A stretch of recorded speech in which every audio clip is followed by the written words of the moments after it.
I'm happy Emoinu. I am ngasi Emoinugi numitina yamna khangni pungning su nungsi aduga laigi thauramgi numini na hangai di Emoinu se ai mathen taret ne kai di manga taret ka tawdana khotana yamna chawna pangthok chai adubu hantakti manipura thoiba irang asina yamna khangdi tham yamna nungai tre duduna laigi mingi oina kachere ngasi di mathen ahum kak tawraga laigi kaidana ba aina kachere ado aina Emoinugi numit asida event dauda dagidi line thauda in ishoda khoiramjari haidi front line da zik lan yaudan leiriba dagidi relief camp ta leiriba mayam kai imai ben dagi ipa ibung ai inau mayam haidi moi singsibu matu nam ta tektana masa ana ayek yaudana moi bu chi na konsan biduna afaba mangon da pina biu haina aina hanna event daw amusung ishoda khoiramjari hadi Emoinugi numita mayumda hanba ngamdadana leiriba mayam adagi moi sigi mayam se kaidobagi yawningoi mayam loinamak imung manunga phamgana khotna cha am saminaba haibasi mayam loina pamba ngaktani ado sigi iranga se yam thuna phaba haidi pharaga ai ibung ipa mayam front line te leiriba singjisu mayumda laaga mayumda mama apaga machi machan aduga thammaga sak saminaba ngamba adagi relief camp ta leiriba singjisu tuna makhoigi atak hagi mafam jaba mafam ama mayumda hanjanba aina ishoda Emoinu event thauda khoiramjari nugi katnaba hai hekena changakpani adubu nong jina pungloi loire nong ji lepte kamphoi amadi lere sim katpe harani ataidi loin se khai re ima si ju loi se khai rame as nongai tem te yadre se khai re si ju loina mun bada in hik pi da base ta tawri ni se loi se khai le rame jo sampra zo mem kien le rame horen lai gi hai kat pagi komla sem ta hik ke as in bas mo su loi re ma dai horen nga gi kanu kharaga komla ne sem ne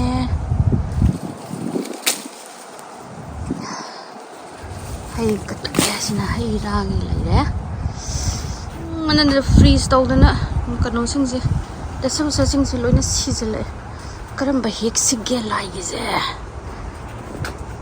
si hek sira si champut ki traga si ko sigi ari baje hawlong male champut ki de si ari join hi sawe Yun hilga.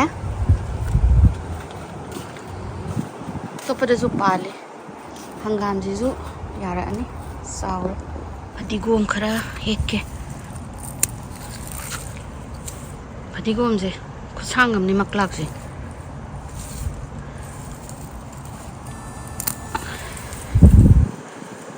Maklak se kusangam.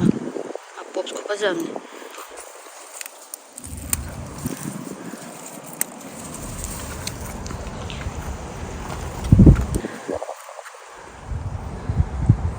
Ito. Ay, patigom je. This mommy. Kaino dubo? Project. School project daddy ro ulujo. Dere atai di ngatang le tho lai ro ge. Ngan irom bagi. To padi satla lai ro ge napak pi khara gam man lage. Napak pi jining dam da oi bagi kanu to re ya tare. Khara phajaba wale.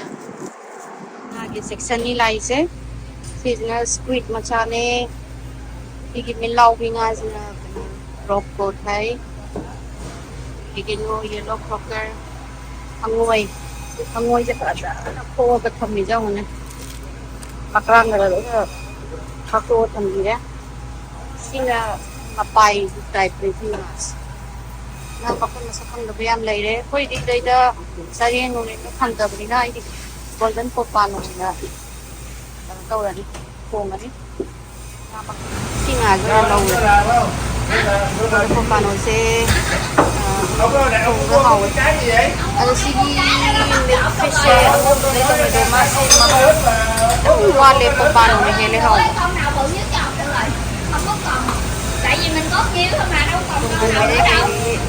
Fresh lấy mới live lấy live nó chỉ lấy đấy live mới yam yam cái ngà xe lâu chưa tao làm nên rồi không pan ôi lâu đấy bất thi nghe việc lại thì nằm nó vào một chia luôn vậy card chính nên lại thì chập phút thì thôi chứ thì mà chẳng thì còn ở đây xí làm đâu rồi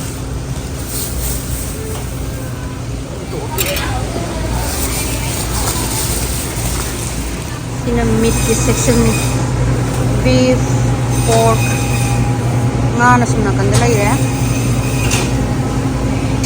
na beef mani pork section ni sina belly mayam daloy lay re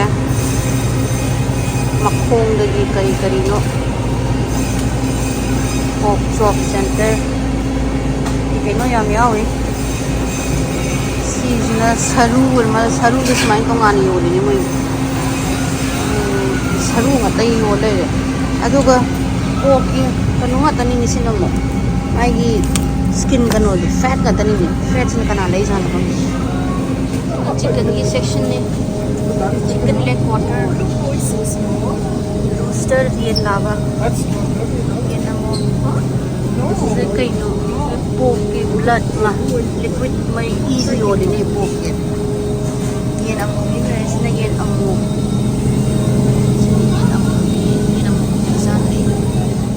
đây lấy đây rồi thuốc cái mắm sắt lẹ dinh sang là pi dinh lấy đâu đấy cây nô mushroom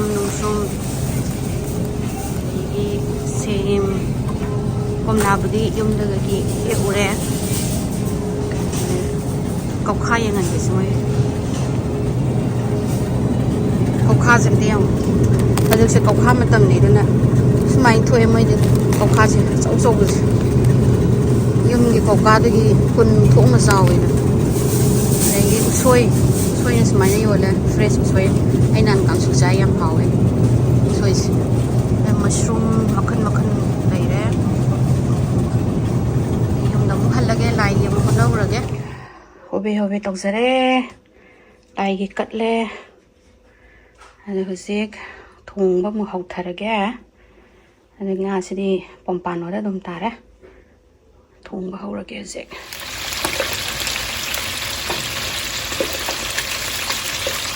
headline nga kanu na kanu na nami din nga sidi nga camera mo ba Not man girl. oh cameraman ha jate Why are you coming to see? What is wrong? cái thùng tôi như mắm rồi chúng ta Bengali style hay cái đó ai style hay cái đó thùng này gì kamu kamu tăng cái này thì ở khu này được rồi nga se hấp thay là ghé ai paste tao rồi mà hi xem bên lối đấy Is that Hawaii? no thong nè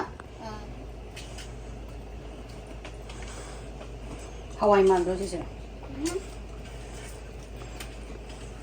bữa tra Hawaii tra khang de Emoinugi mà na Emoinugi bên na thong đi bên ní ok tăng đó thì xem ngắt tăng phút đó rồi đấy dịch rôm ban rồi đấy ngari lâu đấy rôm bagi ba hậu rồi ní nga dễ nó tồi yam na uất là đi cài cái ní thế nào phải nó mà hiện trong thân là mà cái panch puron đây đi kala zira cái lối xu này hấp lagi lối katchaba hobe tàu đó na mà thiên niam đấy irom ba mane chăm phut nghe nga mà thong nghe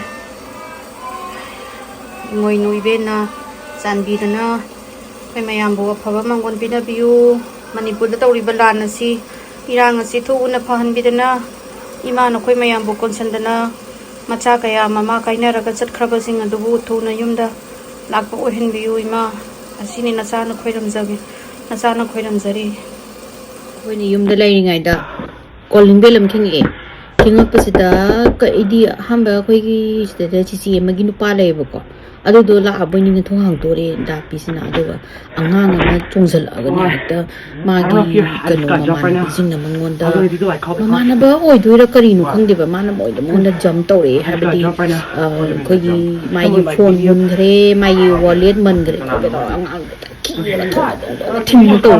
adagi ai su video edit tawra me ba to ga ai da pis ngang nei kana ni su ski angang sahi trauma na to ki angang ora mani adu hekta mai mabok ta ma pa phone to yo ko to na phone to na kan sida sahi mu ma ga phunari ba angang jing je mu la ini la pa dagi amuk kanu tawraga manam dam ino yum da chang ke tawraga yum da ka cheta yum sida khoi je ha ma chang ki je bai di kana khang ni du gum buan chin chi tawraga du mai na hai je laga khoi yum chang ga mu khoi de lut pa tawra da pi na mai che ka tawre khulai yaw bra khopra du tawra da tawra kai ani mana kai yaw de khoti ga tawraga ngang chang la pi male di police phone tawre usi moi ga ma khanari ba ngang jing dom la ini la ga mu khu thama dagi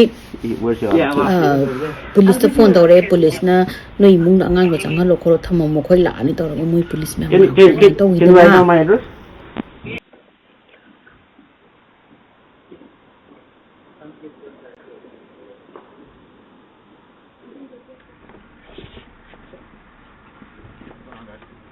Hi. Officer. Are you some guy in the fight? Yeah, he just kind of knocked my door and I put him up some, like, some other... Do you know him? No. You know these guys? No. I'm seeing him put up a... Alright, I'll come talk to him. Thank you, Fred. Yeah, sure. I called his grandma, so I gave him my address, so they're probably going to come pick him up. You guys need anything else? No, they're good. I think some kids were coming here and they were around the neighborhood, so... Okay, we'll take care of you. Sure, thank you. So what happened?